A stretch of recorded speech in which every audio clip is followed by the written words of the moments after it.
conduziu à frente de batalha. Josué era 40 anos mais novo que Moisés. Mas Moisés sentiu confiança de depositar nele uma carga espiritual, para ele liderar um pequeno grupo de soldados contra os amalequitas. E aqui vai apertar um pouco para a nossa geração. Que será que nós estamos tendo comprometimento suficiente para que a nossa liderança veja em nós uma referência e capacidade para liderar um pequeno grupo? Será que Moisés pode olhar para nós e nos apontar? É ele, é ela, assume a responsabilidade. Será que a nossa geração, ela tem base, sustento, ela tem aquele peso para suportar um pequeno grupo? Ou será que a nossa geração vive no Instagram? Ou será que a nossa geração vive baseando-se nas séries, nas Netflix, nos jogos, nos namoros? Será que existe alguém preocupado em estar de frente ao campo de batalha para liderar um grupo? Será que tem alguém disponível? Será que tem alguém que tem tempo? A obediência de Josué. Êxodo capítulo 17, versículo 10. Josué fez da forma que Moisés disse. A Bíblia diz: e Josué fez conforme Moisés havia dito. Isso aqui é interessante, porque quando a nossa liderança, eu falo que a liderança eclesiástica da igreja, ela deposita em nós um voto de confiança.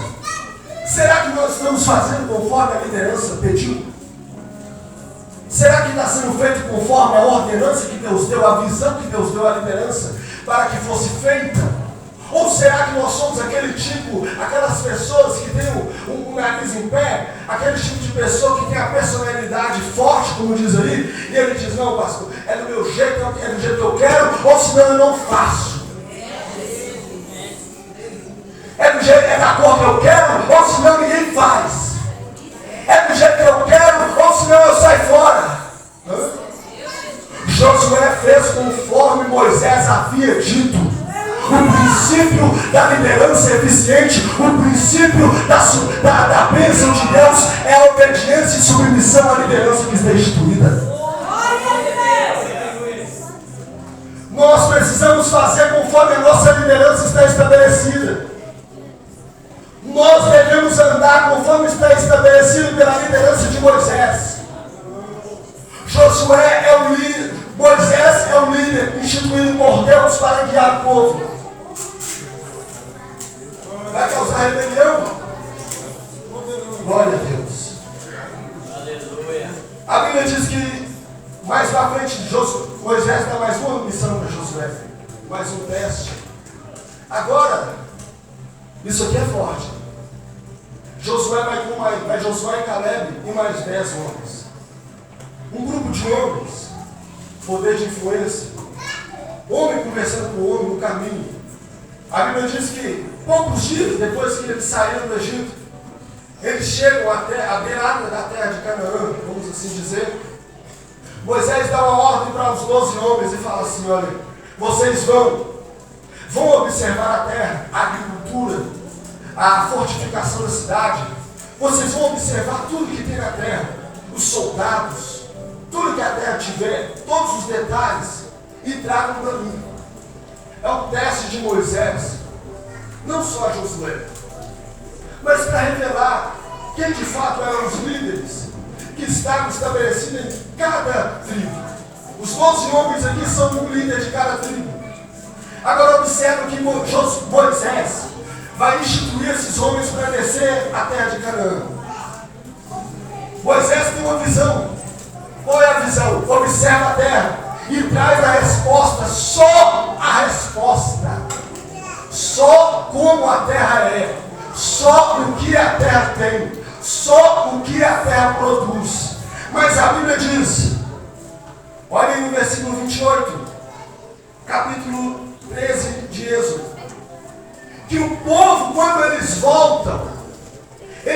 essa notícia para Moisés: olha, Moisés, a terra é boa, a terra manda leite e mel mesmo.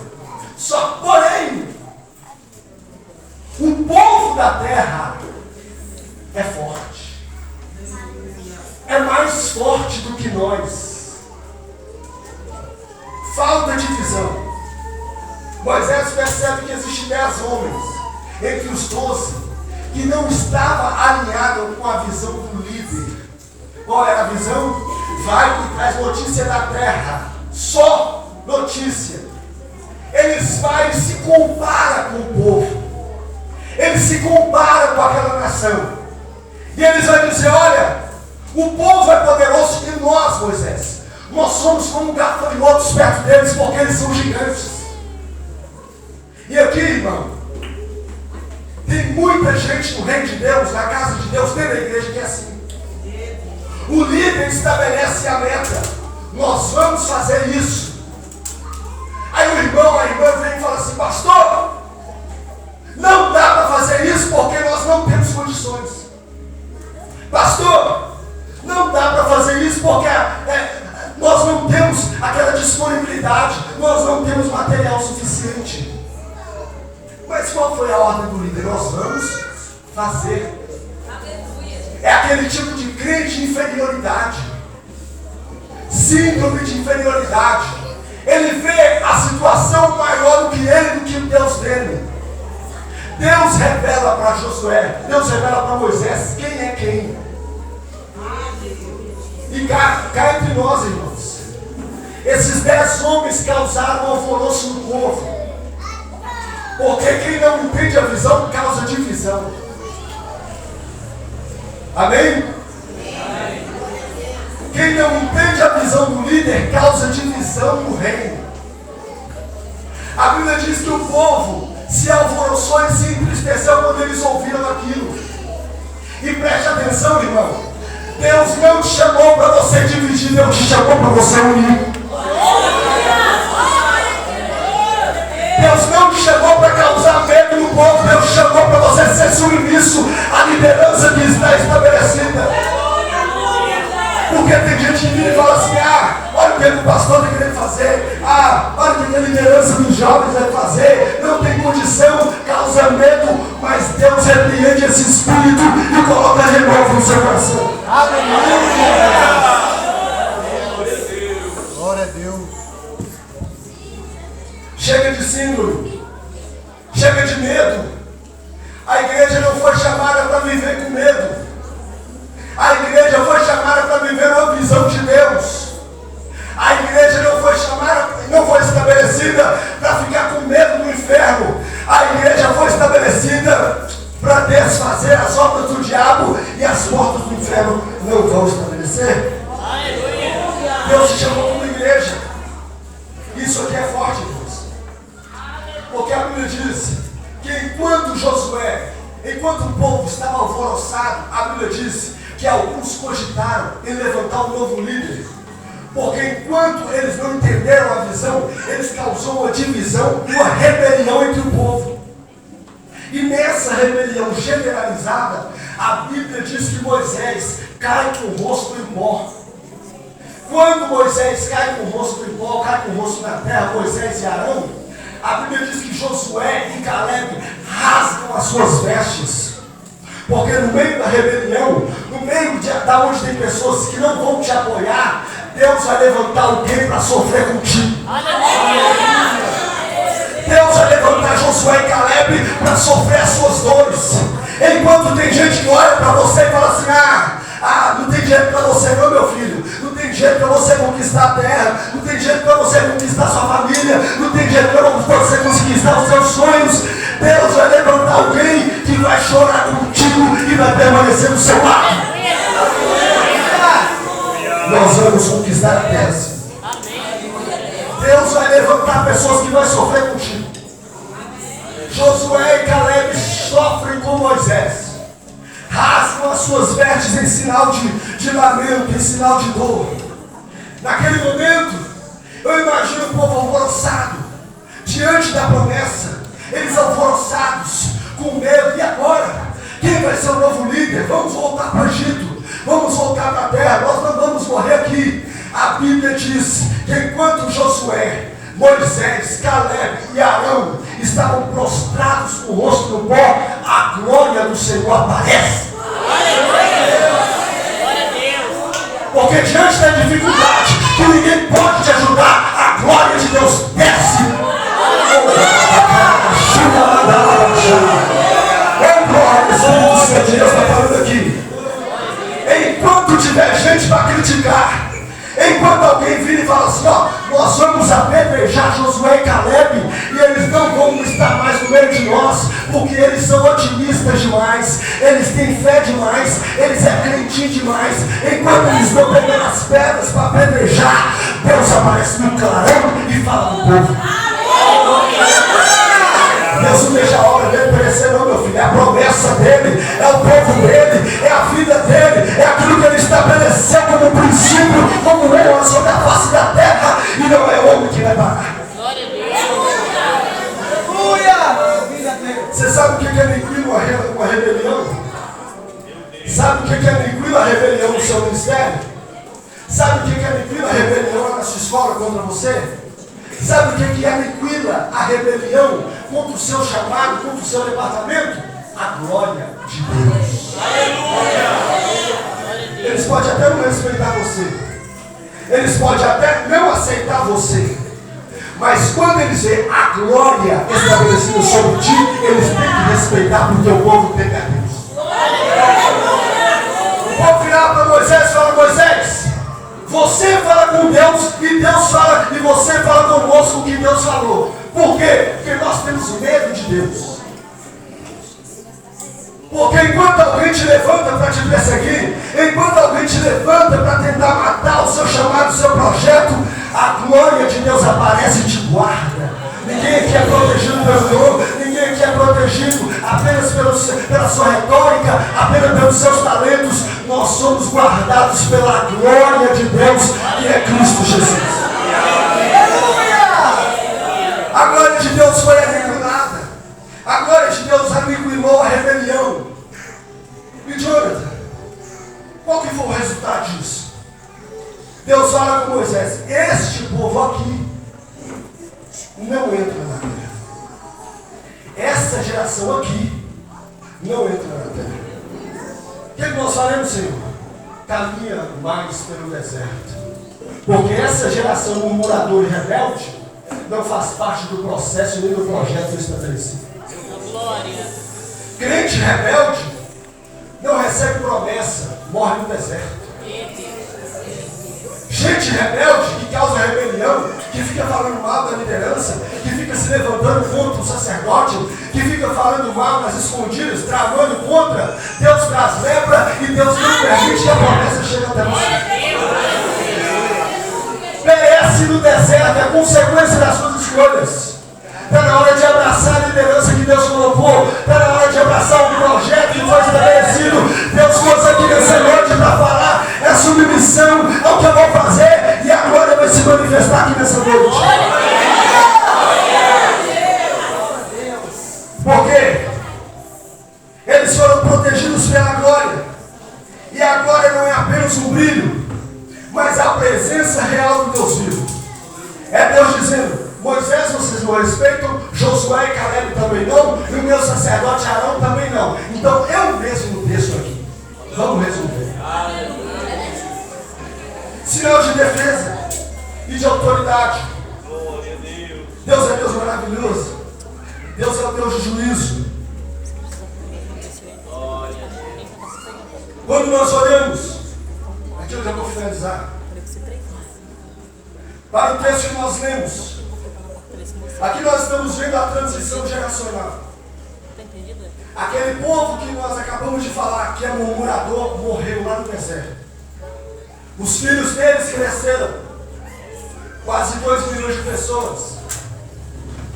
Chegaram perto da terra prometida. Deus leva Moisés a um monte. Moisés sobe no monte. Moisés morre no monte. Mas a história conta que no livro de Deuteronômio, provavelmente Josué escreveu, Deus fala com Moisés quem que vai assumir a responsabilidade? Que é o próprio Josué. Josué que foi preparado por Deus nesses dois aspectos, na batalha contra os amalequitas e na terra prometida, na onde eles foram com os 12 espias. Eles foram os únicos que Deus conservou em vida daqueles que saíram do deserto, daqueles que saíram do Egito, até a chegada da terra prometida. Por que Deus escolhe Josué? Existe algo em Josué que chama a atenção de Deus? Eu diria que não. Mas eu diria que a disposição de Josué para viver aquilo que Moisés vivia. A Bíblia diz que Josué, enquanto Moisés estava dentro da tenda, Josué era servo de Moisés. E enquanto o povo tinha medo de ouvir a voz de Deus, Josué estava lá, dentro da tenda, com Moisés, ouvindo a voz de Deus. E um detalhe, ele era ainda jovem, que a Bíblia diz. E o jovem Josué não se apartava da tenda de Moisés. Sabe por que Deus escolhe?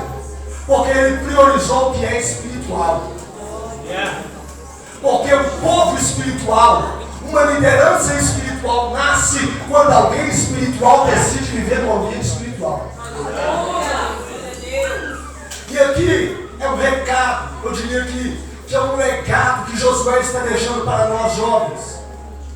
Que se nós queremos viver uma vida profunda na presença de Deus, nós não podemos nos apartar da tenda aonde Deus fala. Porque na tenda Deus fala e você ouve Deus falar. É uma pedagogia de Deus. Enquanto Moisés falava com Deus face a face, Josué estava lá ouvindo o que Deus falava. Enquanto Moisés tinha intimidade com Deus, Josué estava lá ouvindo o que Deus falava. Enquanto a maioria do povo estava comendo codorna, comendo maná no meio do deserto, observando os milagres, vivendo milagres, eles estavam apenas vivendo milagres. Existia um jovem que tinha se dedicado a abrir mão dos prazeres para estar dentro da tenda ouvindo Deus falar.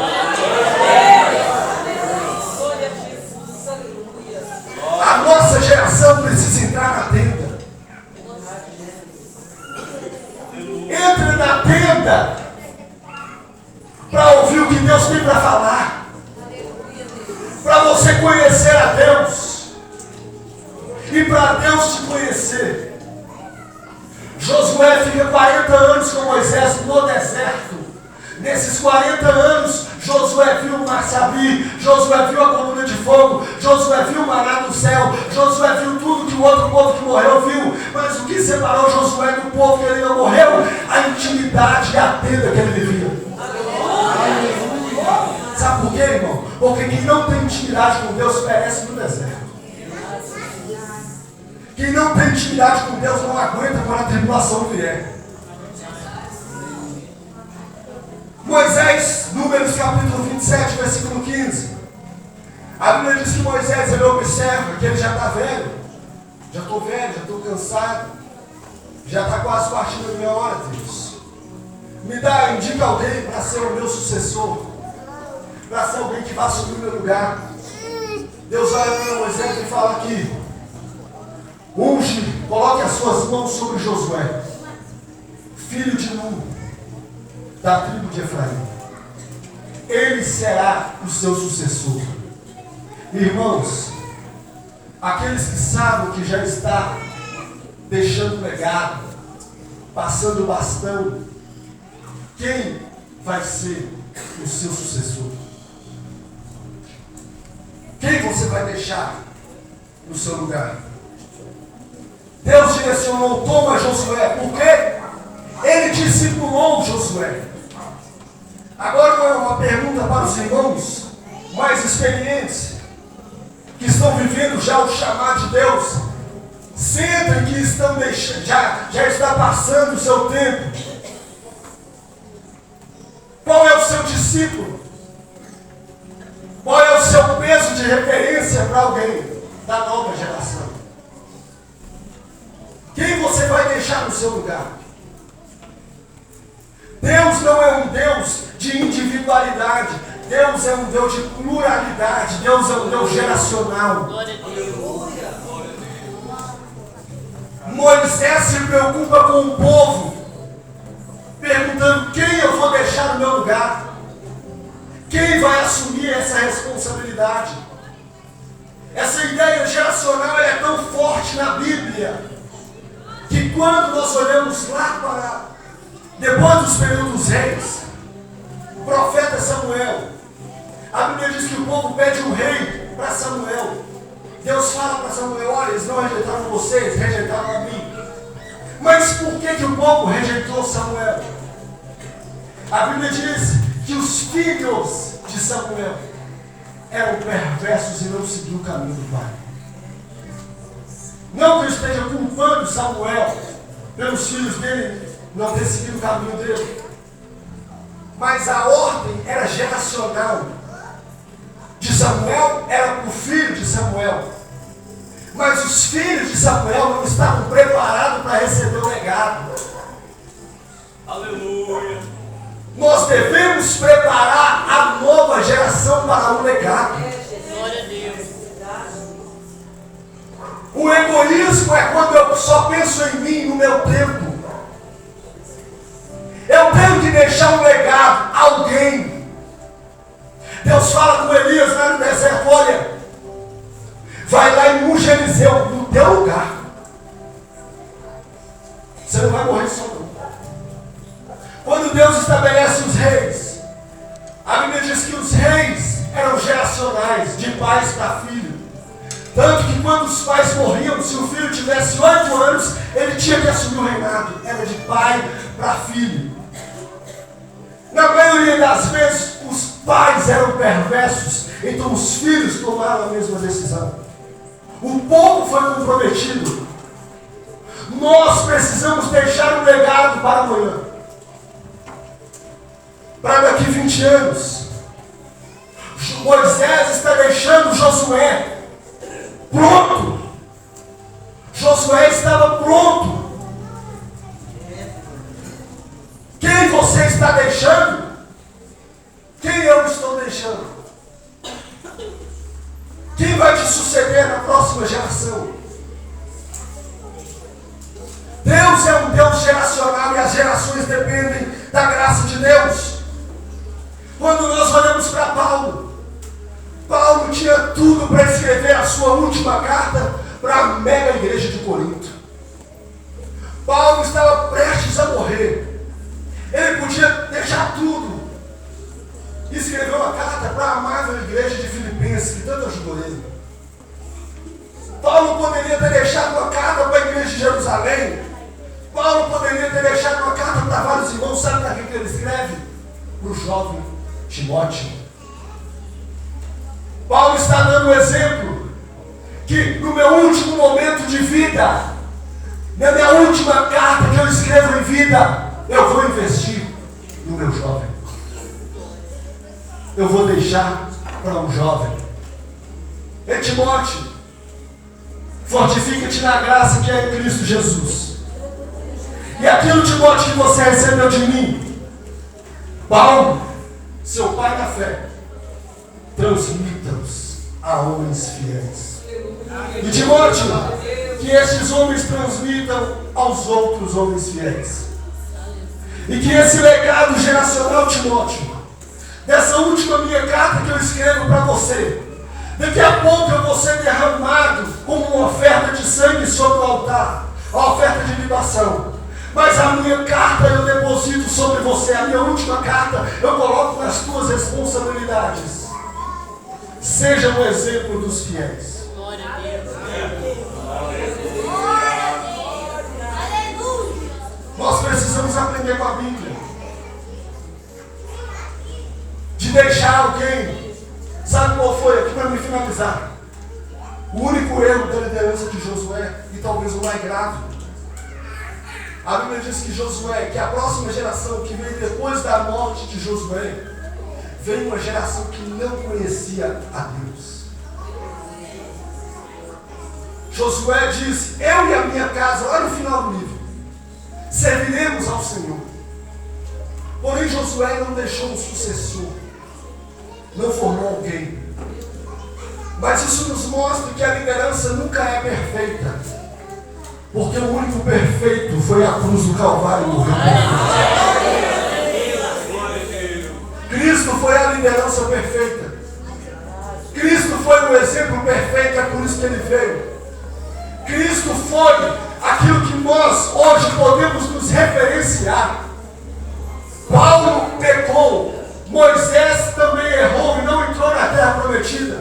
Josué falhou, mas Jesus, o Nazareno, Filho de Deus, em tudo foi perfeito. Em tudo foi perfeito, Jesus Cristo. Deixe alguém no seu lugar. Jesus deixou 12.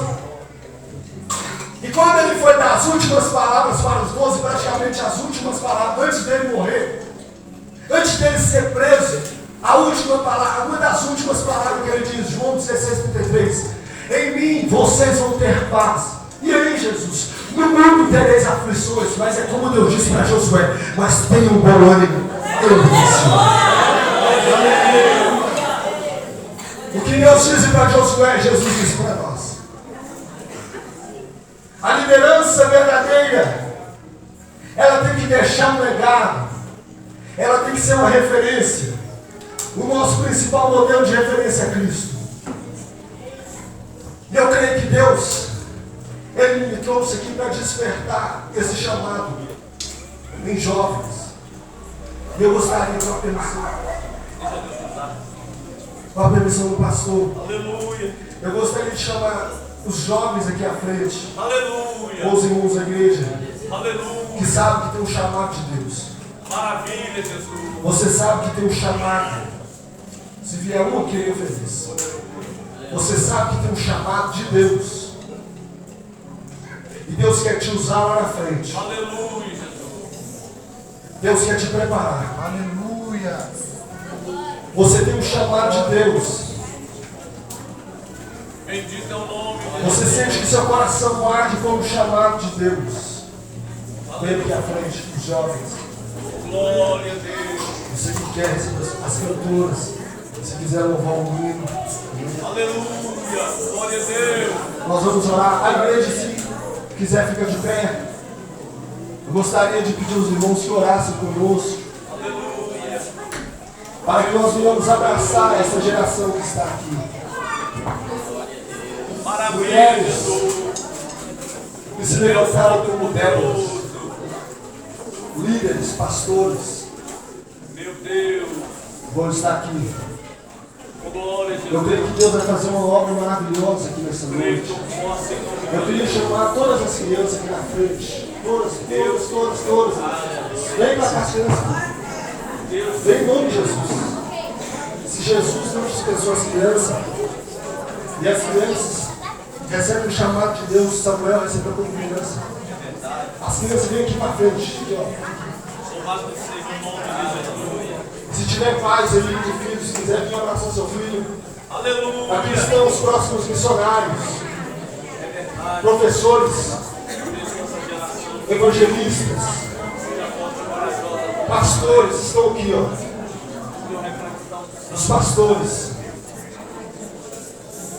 A igreja ora, estende as tuas mãos. Em nome de Jesus. Em nome de Jesus. Nós vamos orar nesse momento. E eu creio que Deus vai despertar crianças aqui nessa noite.